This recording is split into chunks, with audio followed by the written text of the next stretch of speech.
Okay, welcome everyone. Tonight we're going to hear from the Green Party controller and governor candidates.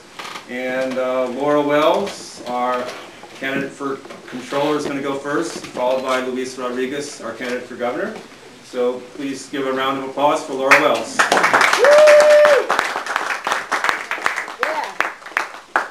was a nice round of applause. Thank you. Thank you all for coming. And especially on such short notice. We were so glad to have Luis here and be able to pull this together. What I love, one of my little jokes is when people say, well, are you political or spiritual? The answer is yes. And it's yes for a lot of people. You know, they want to make like that's like a dichotomy. It's not. And so I'm running for controller. And the thing that is, I'll try to make my remarks short, which is not that easy, but I'm starting to get real strong about the fact that I could make a pretty good case for the fact that Jerry Brown is the worst governor in the entire country. And we need to have people that are on a different team from the team he's on in order to get what we really want in California.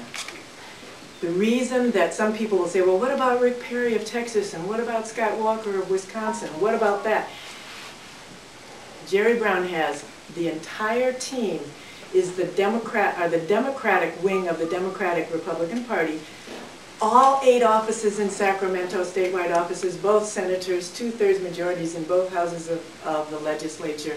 Everybody blames Reagan for the inequality of wealth. Reagan contributed a lot to that, but he was president in 1980. Jerry Brown was governor when Prop 13 passed in California and started the revolting tax revolt in 1978. And how many governors have had a chance to make good, you know, to solve the huge problems that came in when they were governor the first time, 36 years ago. He's it. And so that's what's happening. And so what basically I'll try to, I'm really struggling and I'm trying to keep this really short. So I'm just going to let Luis take it from here. Welcome our candidate for governor, Luis Rodriguez.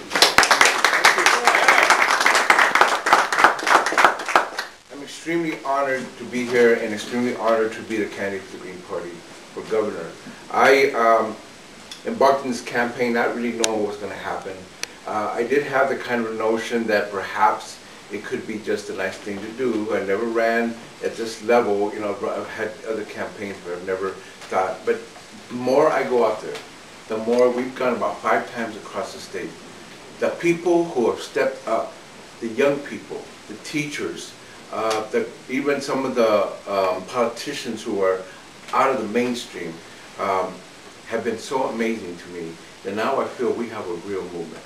We have something real going on. This is not just symbolic or you know, a campaign just to get the Green Party in there or to get independent progressive politics. This is about really building something. And I think that maybe for a lot of people that might be hard to understand, especially some of those old folks who have been around for a while. But I think that what it does, it renews me, it inspires me, it makes me realize that in fact we're doing the right thing. I, for example, just met with some students, 5th graders, at what's it called, Acorn Woodland School right here. Amazing kids. They are excited about me running for governor. Their questions were so mature and so in depth that I was scared to death. This is the future. They're actually pretty good. That's incredible. And what I want to do is instill in them the idea that, you know what, whatever we do, we have to try to struggle, organize, and win.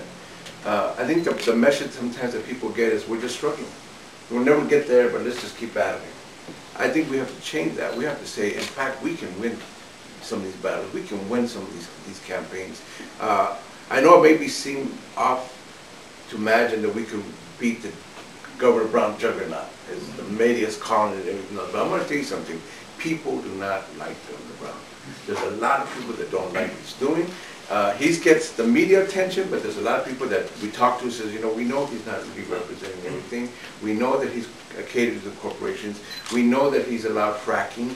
We know that he's taken down CalFresh and CalWorks and cut back on people. People are getting the message that the Democrats are almost as bad as Scott Walker's from Wisconsin. He's from Wisconsin. He'll tell you that he may actually be worse than Scott Walker. So there's a sense that that Democrat, so-called liberal, is actually a Republican in disguise, and we're saying he's not in disguise. He's actually clearly taking those policies. I see a movement. We were able to go to Salinas, which we're going tonight. And in Salinas, which, as you know, is a pretty hard scrabble place. It's got a lot of violence. They caused the divide with the lettuce curtain between the poorest part of Salinas and the Monterey Bay. We actually got the endorsement of one of the city councilmen, Jose Castañeda, who loved what we had to say, said this is great. He was the guy that led the battle to name one of the schools after Tiburcio Vasquez, who among Mexicans and Chicanos is considered a freedom fighter, but he's known among others as a bandit, and he wasn't a bandit. He was one of the people that fought the U.S. invasion of California. And they made him a bandit because that's what you do, just like when you make Geronimo, the terrible Apache, when he was actually trying to defend his right to be alive and well in this land. So they finally did get that school named for Tiburcio Vasquez. It's a big victory, and he's supporting us. The woman, Ana Barrera, who's been getting all the petitions for us there, has gained more strength. I'm very encouraged. We went to Fresno, and we went to City College there. We spoke 3 or 4 classes, but you know what, as soon as we mentioned what we were going to do, and then we walked down, we're thinking, well, was they're going to have petitions, maybe 2 will sign. Kids were lined up to sign the petitions, to say, I want to take part in this campaign. And we only spoke to 3 or 4 classes. I wish we could have spoken to the whole school. I'm convinced that there is a huge, giant gap in the way they're being governed and the way they're living and what they would like to see happen. So my campaign has a slogan of Imagine a New California, because that's the first thing. You got to imagine something could be different. You got to imagine it could actually work. And then we need to do is organize like hell to make it happen. And I think that that's the message that we're getting out to everybody. I can give you more stories. I just have, in LA we have so many, we have teams of people getting out there. People have asked me, why don't I just get the money and not do the petitions, which makes a lot of sense in a lot of ways. But in many ways what I like is to field people out there. Get these young people to know what it is to be in a battle. Get them to talk to people. Get them to get this in the judge. It's probably more important for me to see that there's a movement of people coming together than just, you know, we're going to make one way or the other with the signatures and or the money. We're going to make it on the ballot because we have to. Now we have to be on there. Now we have to prove people that we're serious, and we're going to move forward. So I'm very inspired and happy that you're all here, because I think that the intersection of the campaigns is that we're bringing in 2 vital, actually more than 2, but let's say 2 most important areas of concern in the state. The environmental battle with the economic battle. That has not always intersected. And I'm trying to do this, and I know that Laura Wells and Ellen and David Curtis are all working the same thing of trying to connect these 2 things. It's been separate. People fighting on the environment, they don't always fight on the economy. The economy, people are talking about whether they're going to make it, they don't think about the environment. We're going to bring them together. We're going to let people know that this is the same battle. But one thing that's very important for me is that in order to gain the broader support is trying to end poverty in the state of California. Now, that might seem kind of weird and off of it, but I do believe it's an important fight for everybody. Ending poverty in the richest state in the country, gotta happen, can happen. How are you going to do it? We can prove that in fact there is money. We can prove that corporations are not paying their share. We can prove that money is being wasted. We can prove, as everybody knows, that the $8 billion a year in the prison system is a waste of money and a waste of humanity. We can completely overhaul that to put the people back in the communities, give them training, resources, rehabilitation, take away the punishment aspect of the prison system. People get excited when they hear this because they got families that are sitting in that prison system. I tell people that the largest poor people's housing in the state of California is the California prison system. 170,000 people sitting there. So these are the kind of things that I think gets people really animated. They want to be part of something. And now we have to create the means for them to do it, the organization, the strategy, and the training. What we want to do, and I'm going to leave you with this because I want to give a short amount of time, but campaign and beyond the campaign, we want to leave new leadership out there.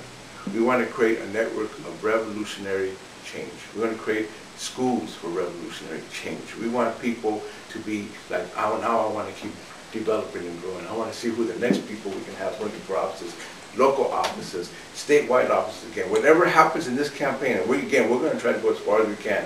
Whatever happens, we're going to leave in our wake organization, people out there, people learning how to get organized, these schools, all these means that people have not had for a long time. And again, keep that intersection strong and keep it moving so that it doesn't get broken up again. Because we can't afford to have all these battles broken up. We got to bring them together. All these scattered ways of looking at things. We just bring them together. Let's unite people now because there's no other time to do it. And so anyway, I want to thank you for being here because I know that all of you have committed yourselves to struggle. Some of you I can tell have been at this a long time. We are, by the way, going to work with the Peace and Freedom. I've met with Cindy Sheehan. We're going to work together as much as we can. The fledgling Justice Party, which I ran with as vice president candidate last year, is also going to probably endorse me. This is historical. All these groups working together, not fighting each other, not, I know better than you. No, let's bring it together. But even broaden that because now we're getting groups like Chicanos Unidos out of Orange County behind us. Poder out of Santa Barbara, Corazón del Pueblo out of Boyle Heights. We've got all these groups that are endorsing me. I even got Jan Corfield from Spirit Rock. Look at the Buddhist. The great American Buddhist says he supports me.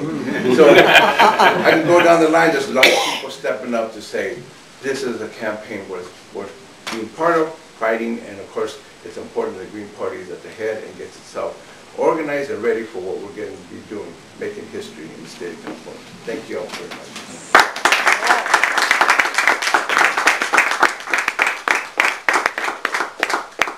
Q&A or? We can take a few questions we want, but then afterwards? Yeah. Okay, we'll do it afterwards. Yeah. Okay. So the campaign is getting off to a good start, as you've heard Luis just describe. Is there any other questions or anything that people might have? Yeah. I wanted to ask you particularly about the role that you think that Latino community can play in the California Green Party. And as a related kind of question, which is maybe a little off the wall, is, so often I find that people in the United States don't really have a good grasp of what's happening in the left in Latin America. So I was just wondering if you could speak on those things. Well, let me just say real briefly, or not briefly, but at least the Latino community is very much estranged, and for the most part, from the political process, for a lot of good reason. But there is an awakening. A lot of it has to do with immigration reform. The idea that there could be immigration reform, there are some changes. They want to keep pushing. Immigration reform has actually woken up a lot of people to be active. And so we want to make sure that we take that action, that active into real action and real voter registration.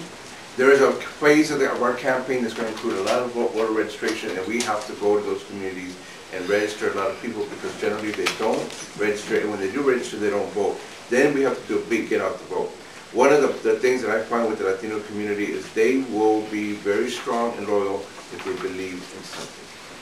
If they don't believe, they're not. But when they do, and they really believe it's real, they're going to grab onto it. I feel that the issues that we're talking about, poverty, the environment, immigration rights are going to be the key for that population.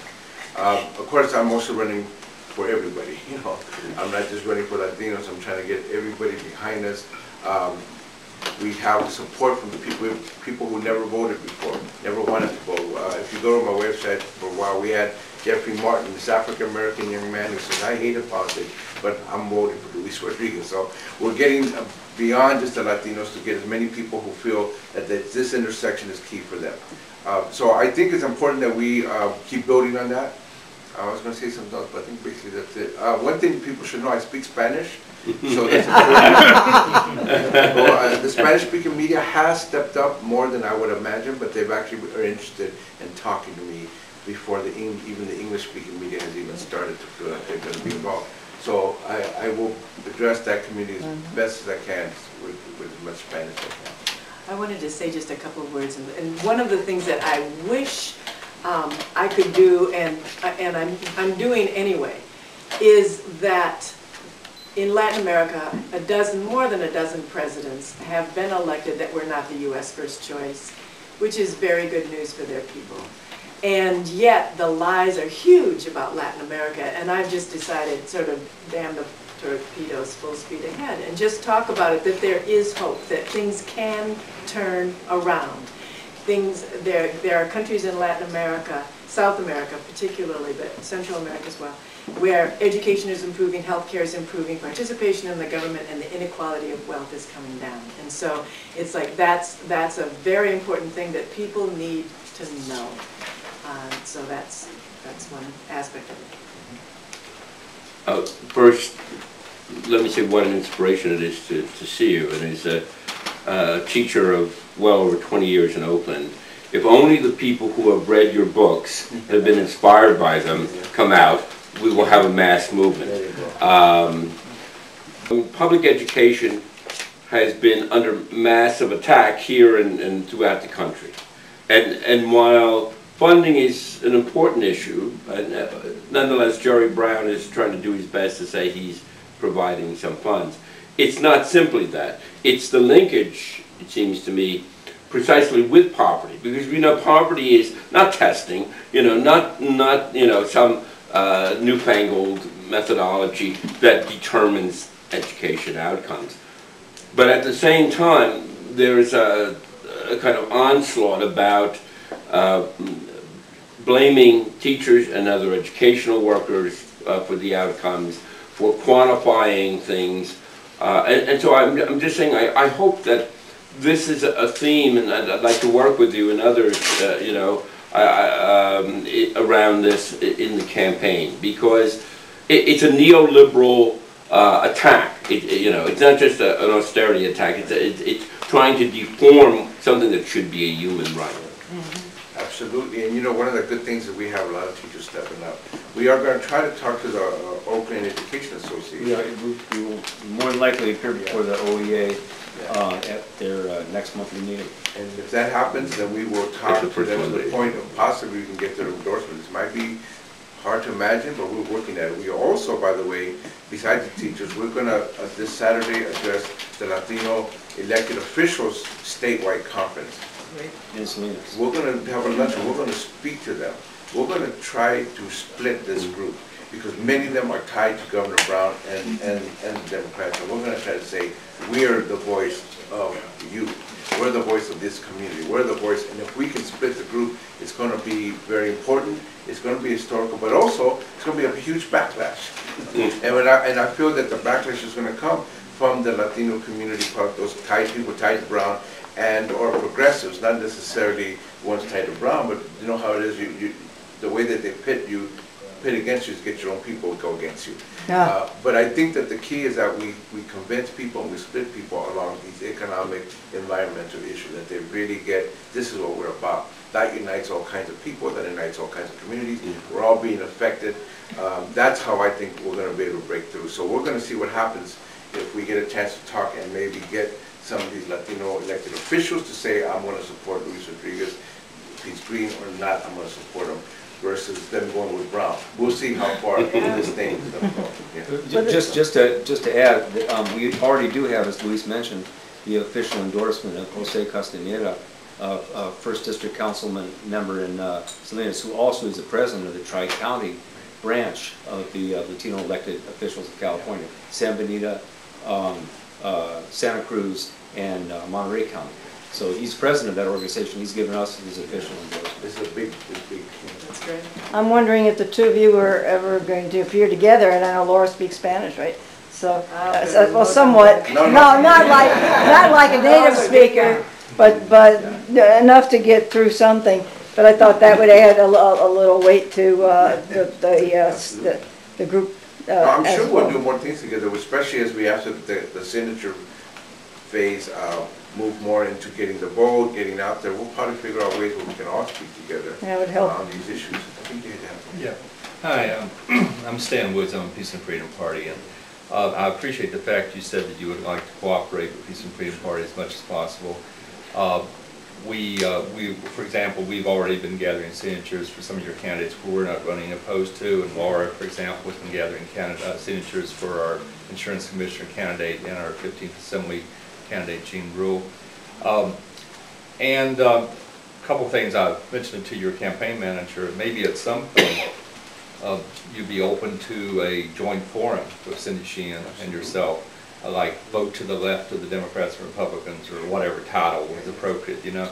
Because sadly, due to this reactionary legislation, Prop 14, neither one of you probably, hopefully, it'd be nice to be proven wrong, but we'll make it to the general election, and that's something we've got to get rid of.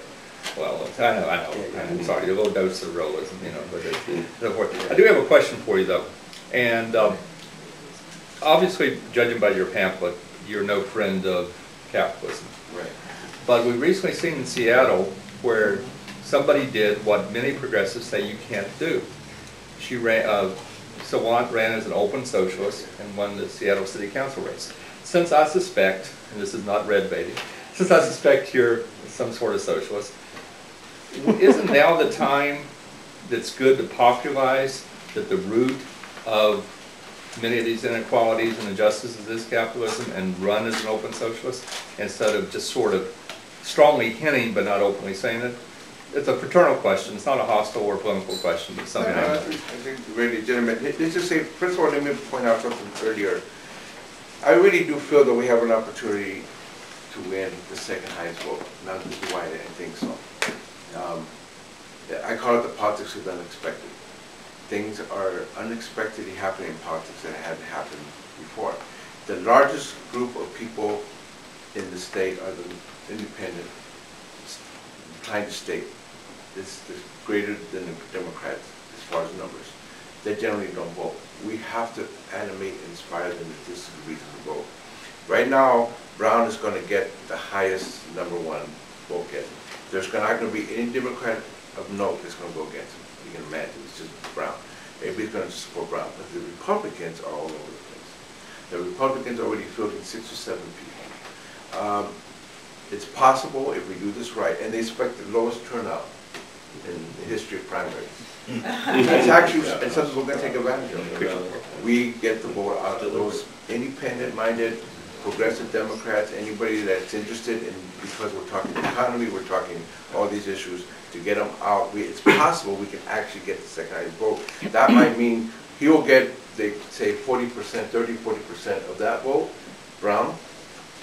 We wouldn't have to get nowhere near that, but at least enough to become the second highest, which could be 10 to 20% or something.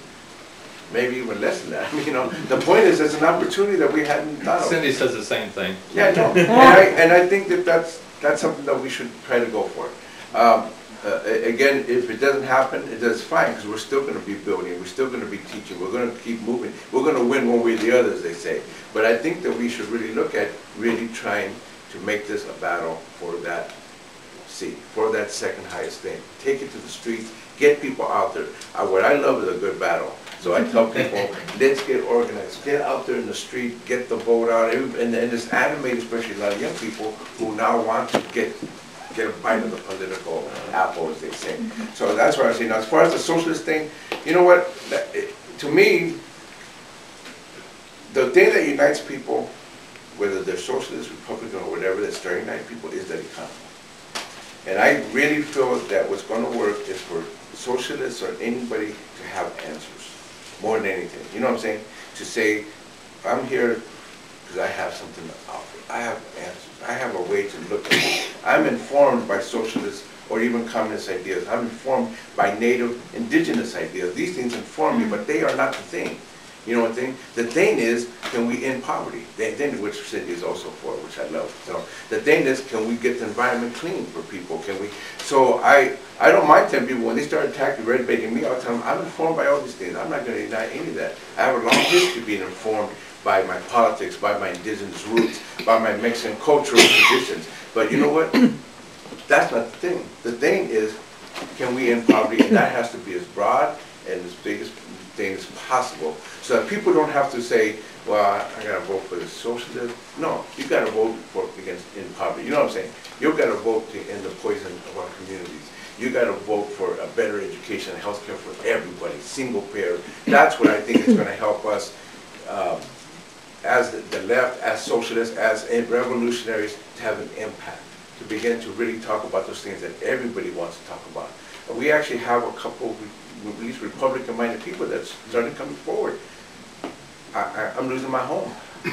The world isn't happening for me. Yeah. So we got even some libertarians, and you know, I get the problem with libertarians and some of these Republicans, but the point is, the economy doesn't care if you're Republican, Libertarian, or peace and freedom. You're losing your home, you're losing your home. So that's kind of the way I look at it. I don't want the socialist communist thing to be the thing. I don't mind, I'm not going to deny my background, but I don't want that to be the thing. I want the thing to be, let's make a new state. Let's imagine a new state and let's create a new state.